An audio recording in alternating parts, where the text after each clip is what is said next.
Buena gente de YouTube, ¿cómo dicen que les va? Bienvenidos nuevamente a un video más para el canal. El día de hoy vamos a reaccionar a un video de Dross llamado Los 7 exorcismos más aterradores de la historia. Este video tiene pinta de ser muy interesante. Yo recuerdo haberlo visto hace un tiempo, pero ya sinceramente no me acuerdo qué hay en el video. Muy probablemente el caso de Emily Rose esté, que así era la película, no sé cómo se llamará en la vida real, pero creo que así se lo conoce, ¿no? Como más como el de Emily Rose, el exorcismo, probablemente esté. Pero a mí todo este tema de exorcismos y de estas cosas me vuelven muy loquito. Entonces vamos a verlo y vamos a degustarnos un poquito con esta suculencia, ¿no? Así que nada, sin más preámbulos, vamos a meterle caña al video. Le subo un poquito acá el volumen y vamos a darle.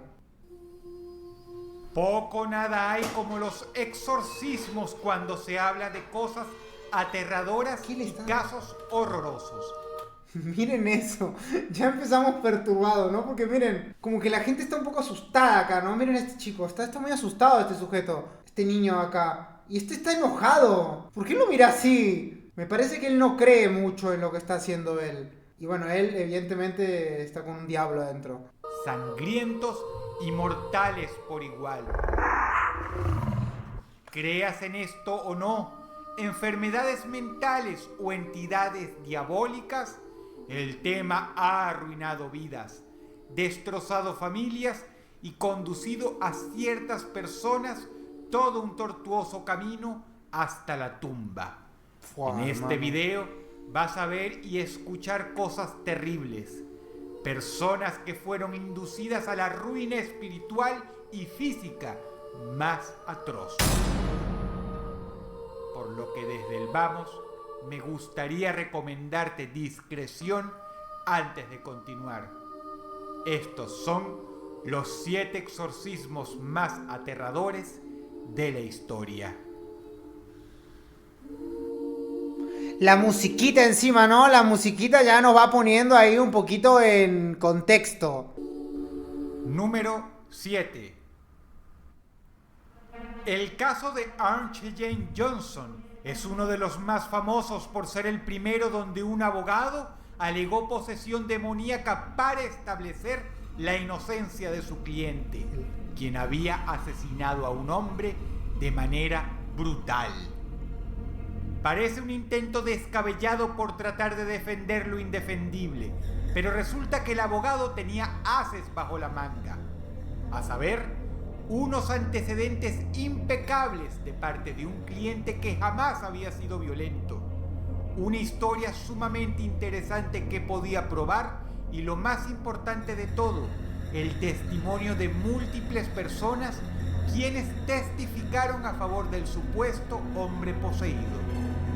La historia es así. Archie James Johnson tenía una prometida llamada Debbie Glatzel. Su hermanito menor, David, se hallaba atormentado por fuerzas espectrales. El niño decía que por la noche venía un hombre alto, con la piel totalmente quemada y patas de animal. Tristemente, era muy normal para el jovencito amanecer con hematomas en los brazos, la espalda, las nalgas y las piernas. Y aún así, todo eso probó ser el menor de los problemas cuando empezó a sufrir severos trastornos. Como los médicos no podían determinar exactamente qué causaba las lesiones en su piel y los psicólogos eran incapaces de aliviar sus pesadillas, acudieron a la última opción posible, 2 famosos demonólogos para echar por siempre a ese altísimo hombre quemado que David veía noche a noche cuando lo dejaban solo. El exorcismo fue desastroso, por lo que Archie James, el novio de la hermana mayor de David, vociferó en medio del ajetreado ritual: «Abandónalo a él y tómame a mí». Esto probó ser un grave error. Tan solo días después, Archie James empezó a tener trastornos de personalidad, que incluían ataques de histeria injustificados, insomnio y pensamientos grotescos. Meses y muchas anécdotas más tarde, Furioso simplemente porque su casero, Alan Bono, tenía la música muy alta en una fiesta, el joven de 19 años, sin mediar una palabra, tomó una navaja, se autoinvitó a la tertulia, derribó al señor Bono y así como así empezó a clavarle la navaja una y otra vez en el pecho. La sangre regaba la cara de la víctima y el torso del asesino. Chorreó por el suelo, la pared y las piernas de varios invitados horrorizados. Eso no fue suficiente para detener a Arn Cheyenne, quien siguió apuñalándolo hasta básicamente desfigurar por completo el torso superior de Bono.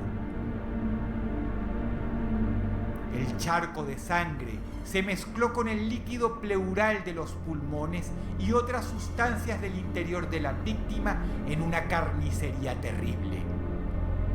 Cuando la casa hubo sido desalojada, la policía se encontró con una sala silenciosa y sangrienta donde solo se escuchaban puñaladas y los constantes jadeos del desquiciado asesino, mientras obraba su repulsiva labor.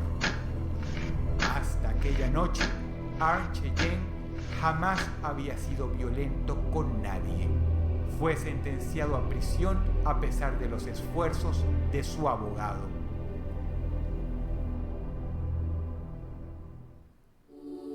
¡Buah, hermano! Mucho que comentar. O sea, es el primer caso recién. Y ya es algo muy, muy interesante. Primero que nada, quiero decir que, evidentemente, no quiero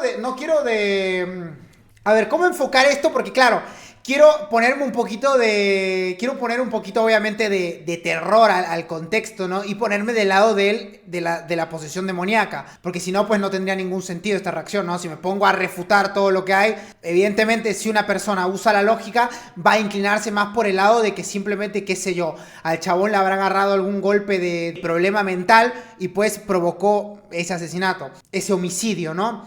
Pero bueno, primero que nada hay que decir una cosa, y es que a mí como juez me hubiera puesto un poquito los pelos de punta el hecho de tener todas esas pruebas para indicarnos que el tipo en ningún momento fue violento y que justo cuando hubo un exorcismo y él dijo lo que dijo, o sea, él dijo, che, tómame a mí en vez de a mi hermanito, en vez del hermano de mi novia, pasara eso. O sea, ¿no les parece una coincidencia muy extrema? O sea, el hecho de que literalmente luego del exorcismo pasara eso.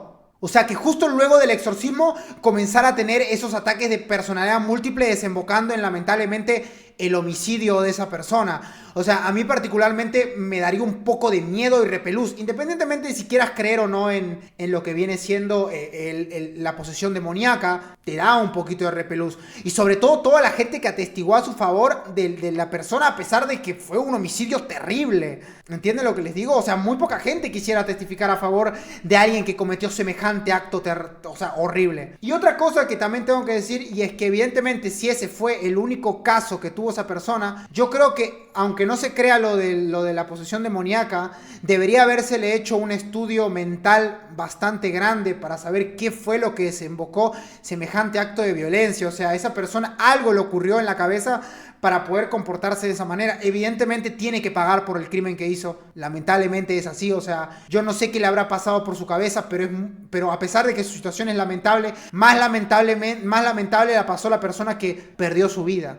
Entonces, claro, el castigo lo tiene que tener, y muy severo, pero debería haberse hecho un estudio para saber qué fue lo que realmente le pasó por la cabeza, ¿no? Es un tema que, pues, te pone los pelos de punta, pero también da mucho de qué hablar de qué es lo que realmente ocurrió ahí. Y claro, bastante interesante que es la primera vez que se llama a un exorcismo desde un punto de vista legal, ¿no? Continuemos. Número 6. Michael Taylor tenía 31 años de edad y vivía una vida tranquila con su esposa. Era miembro de la iglesia anglicana. Según los testimonios, se trataba de un hombre manso, fiel y muy tranquilo, hasta que un día comenzó a tener conductas extrañas, no solo en la calle, sino en la misma iglesia. Atacó a la predicadora Mary Robinson en plena misa, empleando un lenguaje tan obsceno y cargado de odio que era difícil oírlo sin arrugar la cara del asco. A pesar de que el episodio fue aterrador y lograron reducir a Michael a tiempo, se negaron a abandonarlo.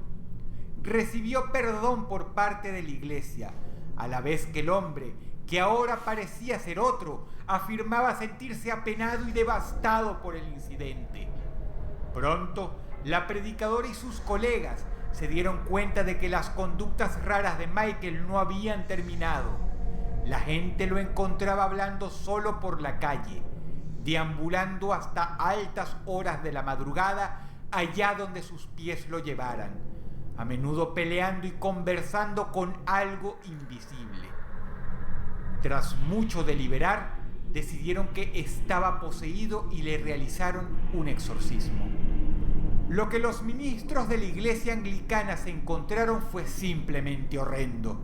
La intervención duró más de 7 horas, en las que afirmaron haber expulsado aproximadamente 40 demonios del cuerpo de Michael, incluyendo espectros de zoofilia, blasfemia, incesto e inmoralidad. Michael logró levantarse a duras penas. Estaba exhausto. Los sacerdotes lo dejaron reposar, diciéndole que debían continuar el rito al día siguiente, pues todavía quedaban 3 demonios dentro de él: el de la locura, la violencia y el homicidio. Pero temían matarlo por el agotamiento si continuaban el exorcismo, así que le ordenaron dormir. Desgraciadamente, Michael Taylor, o quizá los abominables espectros dentro de él, tenían agenda propia. El hombre, para terror de los ministros y el sacerdote, se esfumó. 5 horas después, recibieron una llamada de la policía. La noticia no podía ser más devastadora. Consiguieron a Michael en la calle, desnudo, bañado en sangre. Michael le dijo al policía que esa era la sangre de Satanás. Cuando inspeccionaron la casa del hombre, se dieron cuenta, entre gritos y náuseas, que adentro había una carnicería. Había asesinado a su esposa, arrancándole los ojos de las órbitas con sus propios dedos. También le arrancó la lengua a su propia mujer y, como cerecita sobre el pastel, estranguló al perro. Incluso los escépticos no tienen idea de cómo el hombre aunó energías para hacer semejante cosa, en especial si después del exorcismo estaba tan fatigado que a duras penas podía sostenerse a sí mismo. Número 5. ¡Buah, hermano! Es que eso yo lo que les digo, son coincidencias muy extrañas, o sea, igual este es como que más, o sea, este como que podríamos asequirlo a que, no sé, le dio algún problema mental. Uno nunca sabe cuando la cabeza explota y llega a algo, ¿no? Pero, ¿qué opiniones tienen al respecto de esto? Realmente es algo que te deja muy choqueado, ¿no? Evidentemente. Pero no sé, yo no sé si el exorcismo ayuda también. Porque si no es porque lo más probable es que no sea algo de demonios. Lo siento, pero yo, si bien es verdad que soy creyente en Dios, yo creo en Dios. Hay cosas que tenemos que entender, de que hay situaciones en donde intentamos mucho echarle la culpa a algo que realmente capaz que no lo sea, ¿no? Y yo creo que esto era un problema mental que comenzó a destruirle la cabeza al tipo. Y que claro, un día explotó simplemente el tipo y ya luego no hubo control. Y el hecho de acuñarle todo al exorcismo provocó que, claro, el tipo se ponga más trastornado todavía. Imagínense, 7 horas de exorcismo, dale, que te dale, que te dale. Y el chabón ya quedó destruido más todavía de la cabeza, hermano. Yo creo eso, sinceramente. Pero bueno, nada, terrible lo que le pasó igual. Terrible lo que pasó a la esposa. Qué enfermo, Dios mío. No te lo puedo creer. Muy jodido, la verdad. Este es uno de los casos de posesión más célebres del Reino Unido. Sucedió en Bristol. Una muchedumbre acudió al templo a pedir auxilio a los sacerdotes. Resulta que el sastre del pueblo, George Lukins, estaba poseído. Se reporta que en un principio los vicarios, escépticos, acudieron al negocio del señor Lukins con la intención de darle una ejemplar reprimenda para que se dejara de idioteces. Poco o nada sabían estos religiosos. Perdón, pero me dio gracia, ¿no? Literalmente está poseído. Vamos a cagarlo a palo para que aprenda. ¿Vieron cuando te sentías triste frente a tu papá? Papá, me siento triste. Cállese a la verga y póngase a... Que lo que se iban a hacer. Poco o nada sabían estos religiosos que lo que se iban a conseguir era algo grotesco más allá de la imaginación. George Lucas no solo decía unas obscenidades atroces que lo hubieran podido llevar preso durante aquella época, sino que además hablaba en lenguas extrañas e irreconocibles. Pero lo peor de todo, por lejos, es que era capaz de cambiar la voz. De su garganta hinchada rugía una bestia. Luego hablaba un ente con una voz extraordinariamente profunda y por último, lo más aterrador, emergía de sus labios una voz siniestra y completamente femenina. El espectáculo apenas comenzaba. Wow. Empezó a ladrar como un perro poco después. Mientras los sacerdotes deliberaban frente a las puertas de su negocio, con la muchedumbre reunida y George Lucas ahora cantando una canción a todo pulmón, decidieron que lo mejor sería contenerlo. Por desgracia, este hombre no recibió ayuda espiritual. Vivió con una pensión durante varios años, pero al final Lucas murió mugriento, harapiento y solo en un callejón. No, hermano, qué pena. Pasa que, claro, era gente que, imagínense que en esa época no creían en el exorcismo porque evidentemente se dieron cuenta que la gente del pueblo fue a buscarlo y los chabones de la iglesia dijeron, le vamos a meter una hostia para que deje de joder y evidentemente no dejó de joder. Este caso sí que ya me deja un poquito más tocado, porque el hecho de que hable en otras lenguas, de que hable como perro, como mujer, ya eso ya no sé si acuñárselo a una enfermedad mental. Ya eso se lo acuño ya a un bicho metido dentro de él, porque no tengo otra explicación, o no sé qué piensan ustedes realmente. O sea, no sé, no creo. O sea, hay enfermedades mentales que te hagan hablar como mujer y como perro. No lo sé. Este sí ya me dio un poquito de cookie ya, la verdad, ¿eh? Todos me dan cookie, pero este me dio mucho más cookie que el resto. Número 4. El exorcismo de Roland Doe es quizá el más famoso en toda la historia de los Estados Unidos. No en balde, inspiró la película del Exorcista. Ah, mira. El caso tuvo un revuelo tan extraordinario que protegieron la identidad del muchacho. Roland Doe es un nombre falso, pero creas en esto o no, el niño existió en verdad. El hogar donde vivía se vio asediado por eventos pesadillescos. Las sillas se movían, los libros se caían, un cuadro de Cristo se arrastraba por la pared como si alguien invisible lo estuviera moviendo. Y constantemente había olor a excremento en toda la casa. Pero las incidencias eran especialmente fuertes cerca de Roland, quien parecía ser la fuente de todo el problema. Decidieron internarlo unos días en la iglesia, bajo la inspección constante de sacerdotes. Los clérigos afirmaron escuchar sonidos de rasguños en las paredes mientras el pequeño dormía. Las sillas se movían y lo que era peor, escuchaban susurros macabros como conversaciones entre entes. La familia consideró prudente hacerle pruebas médicas y psicológicas al chico. Los profesionales no hallaron nada, pero la salud de Roland se deterioró a tal punto que de la piel comenzaron a emergerle fístulas y ampollas horrendas. Decidieron llamar de vuelta a los sacerdotes, quienes habían conseguido el permiso del arzobispo para realizarle un exorcismo.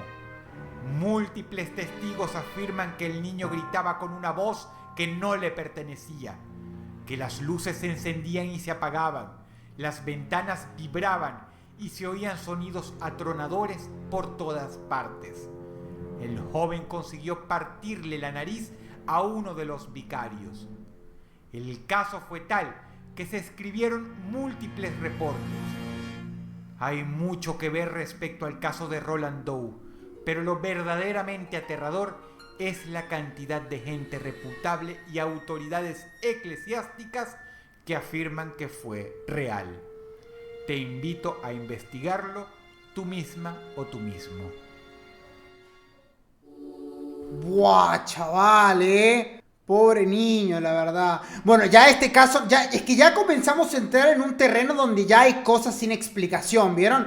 Porque yo los primeros casos, los primeros puestos, si bien es verdad que eran extremadamente perturbadores, yo les digo que se podría echar la culpa a alguna enfermedad mental que de repente explotó, ¿no? Y les dio... Pero claro, estos casos ya comienzan a tener un tinte un poquito más sobrenatural ya, porque hay cosas que no se entienden. ¿Cómo un niño le va a romper la nariz a un adulto? O sea, era un niño chiquito encima. Ya acá comenzamos a meternos ya en el terreno de lo paranormal. Número 3. El caso de Marichika Irina Cornici es quizá uno de los más abominables, porque sea un hecho legítimo de posesión demoníaca o algo falso, las consecuencias fueron una vez más mortales. Marichika Irina era una monja de 23 años de la Iglesia Ortodoxa Rumana. Según lo que se reporta, estaba mentalmente enferma. Tenía una historia trágica. Su padre se suicidó y tuvo que crecer con su hermano en un orfanato. Poco después de los 19 años, decidió ordenarse como monja.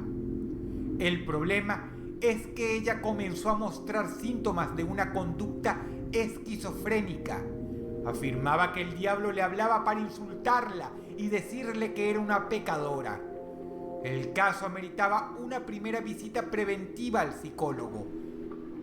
Sin embargo, su conducta y sus dichos lograron perturbar y convencer a un padre apellidado Koroyenau de que estaba poseída, y con la ayuda de varias monjas le practicó un exorcismo que probó ser fatal.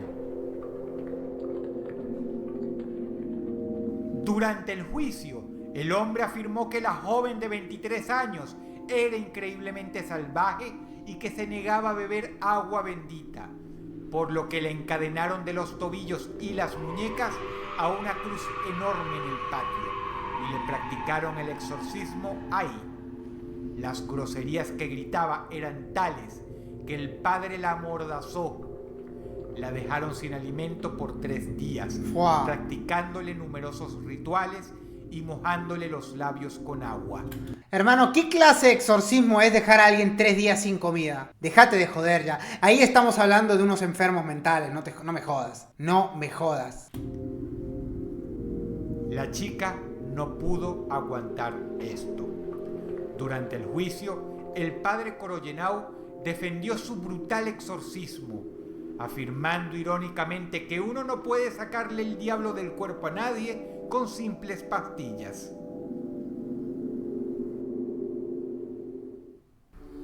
Número 2. Pasa que, hermano, ojalá que haya ido preso, la verdad, porque eso fue una negligencia total. Ojalá que haya ido... Ese no le creo una mierda, te soy sincero, la verdad. Para mí fue simplemente un loquito que justo agarró, lamentablemente, una mujer enferma y la arruinó, boludo. La arruinó, la verdad. Es por eso que hay que tener cuidado con esas cosas. El número 2 es quizá el caso más indigesto de toda la lista por una simple razón. El Papa Juan Pablo II estuvo envuelto en el siniestro incidente de posesión demoníaca que supuestamente sucedió en plena Plaza de San Pedro. Tienta pensar que se trata de una leyenda urbana, pero resulta que quien contó esta historia es nada menos que un sacerdote, y no cualquier sacerdote, sino el padre Gabriel Amort, el exorcista oficial del Vaticano. Sucedió en plena misa. La joven empezó a gritar obscenidades de tal manera que se hacía escuchar en toda la plaza. Los presentes no cabían en sí mismos para explicar cómo podía rugir de tal manera. Podía levantar su voz hasta el punto que visiblemente su garganta y pulmones se hacían daño.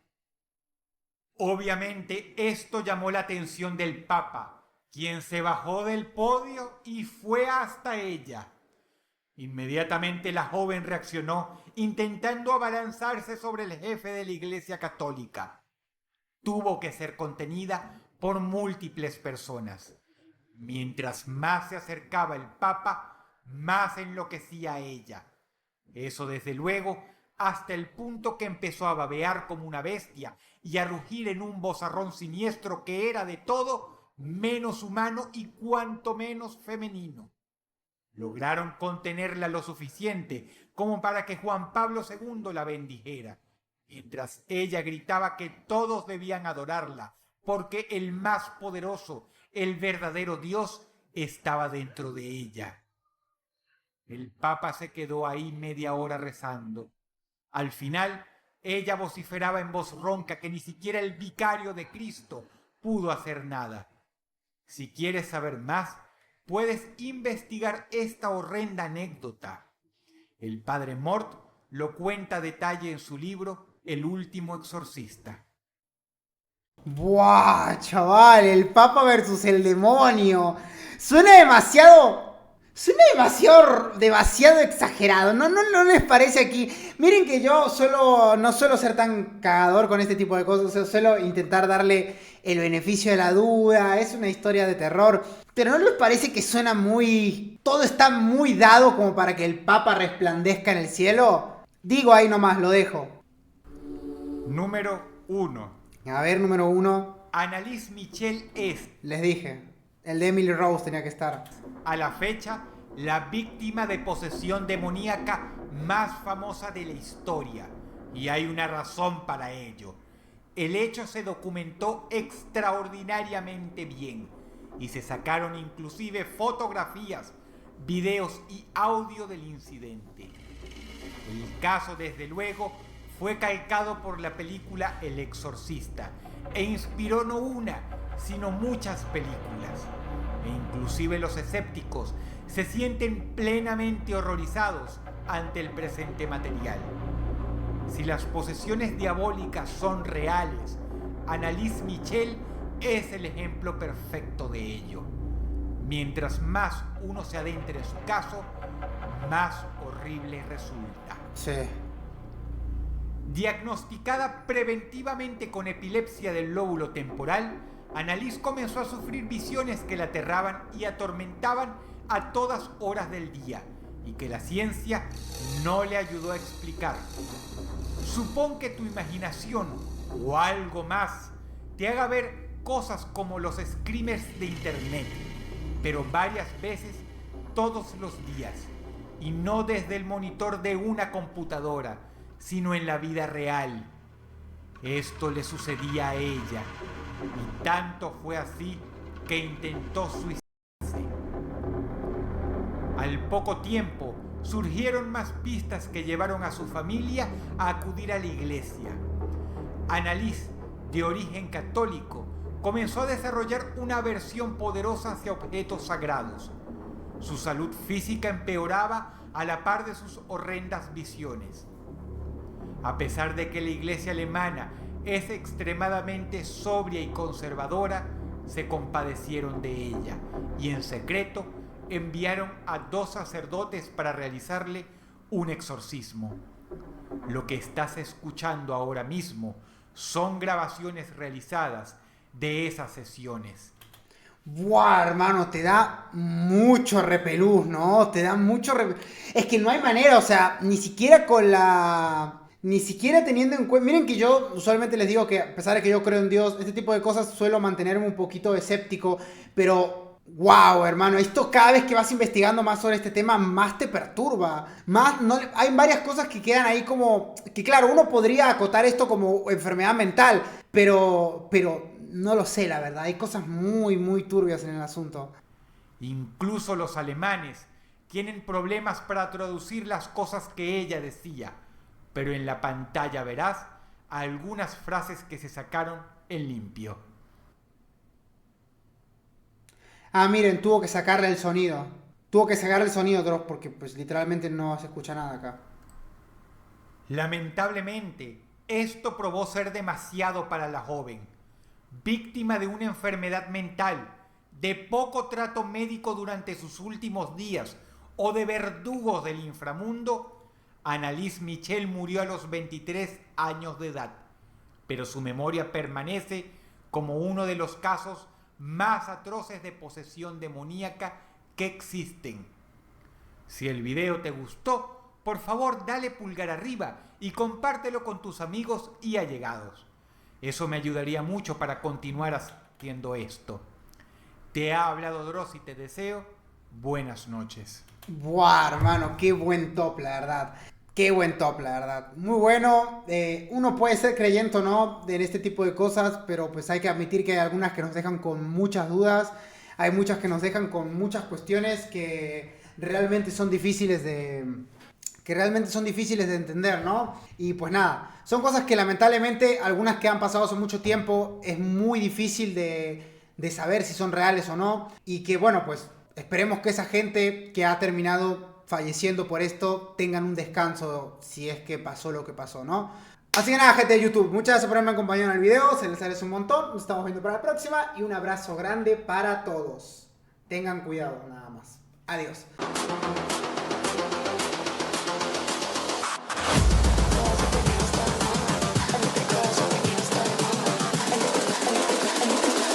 I think the girls with their nails done now.